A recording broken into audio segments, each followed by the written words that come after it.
Hello scientists. So today we are going to observe a few materials and you guys are going to determine whether each material is an element, a compound, or a mixture. As you observe each substance, you will be making note of the properties of the substance, and then you will use the information in order to determine whether each is an element, a compound, or a mixture. And so first we are going to start off with the eggshell. And if you have any of these substances at home, feel free to pick them up so that you can do your observations of these substances as well. So this is number one. So an eggshell, we can see its color. We do know that it is hard. So we can feel the texture of it. It is relatively smooth. Substance number two, right here, we have graphite. So you guys could see that this is powdery. It is dark in color, but you also see some flecks of silver in there. So there is some sheen to it. If I go ahead and touch it, you can see the sheen that it's leaving behind. You can also see that a residue is left behind with this substance as well. Okay, for substance three, we have some aspirin. So you can see its blue color. It is hard. Doesn't have an odor or anything to it. It's pretty difficult for me to flake. Substance number four right here, we have some salad dressing.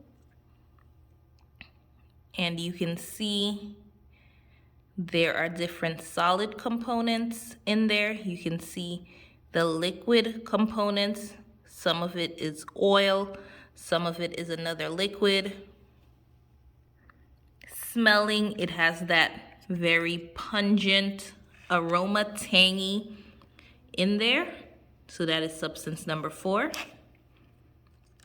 Here, our fifth substance, we have a penny.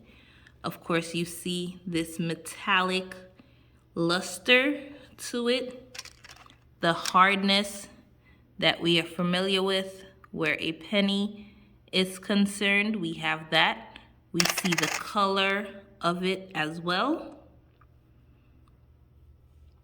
Over here, we have some iron filings. So small pieces of iron. So you guys can see what it looks like up close. So we see some pieces have a slight sheen to it. You can see all of the pieces are not the same size. They are hard, and even rubbing the pieces on the table, it's not really leaving behind any sort of streak. These are magnetic. They're attracted to each other. The substance is somewhat heavy, even though there isn't that much of it in the cup.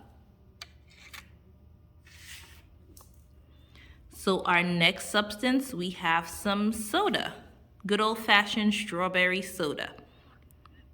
And it has a nice, distinct, sweet smell to it. I also noticed that there are bubbles in there.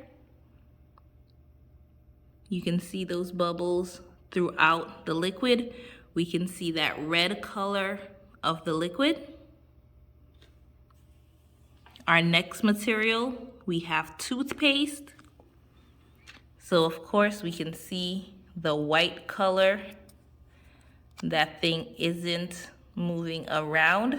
So it is a soft, solid substance. It is not a liquidy, it's not flowing or anything.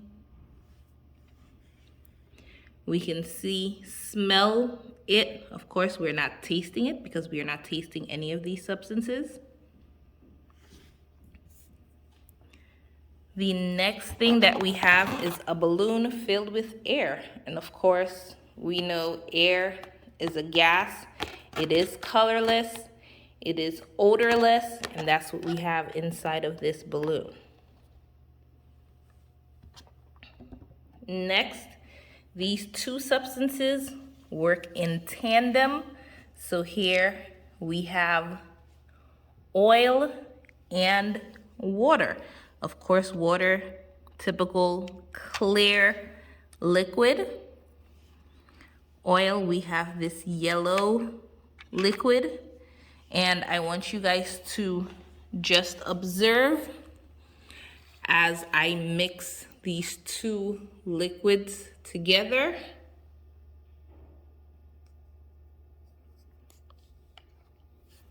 So we see what happened.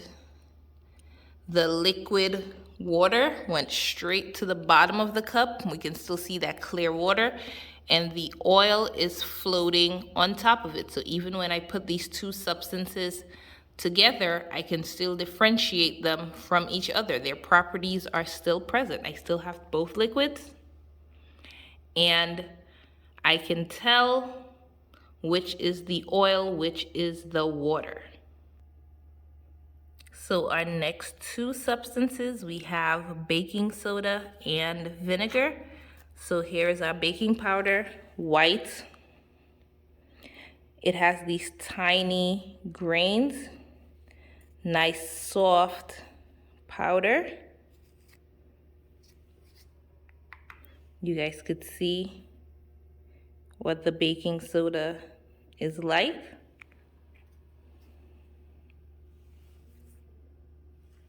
It doesn't have a particular odor to it. Some of it does clump together. And then we have our vinegar, so clear liquid. If I didn't know better, I might think it was water. Ooh, but upon smelling it, it has that distinct, sharp, acidic odor to it. So that is clearly vinegar based on the smell.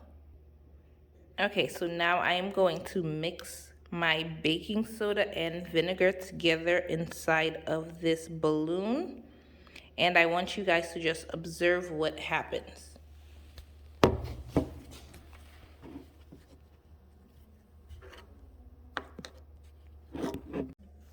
So I am going to pour the baking soda and the vinegar into the balloon. So start first with my baking soda.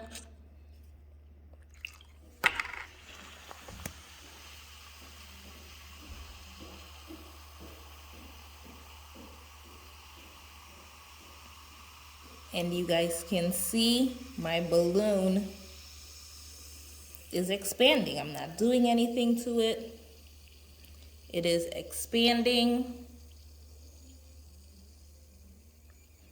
So I've had some sort of gas being produced as a result. And I still have some liquid that was created, and I'm gonna try to pour some of this liquid out just so I could smell it to see whether it still smells like vinegar.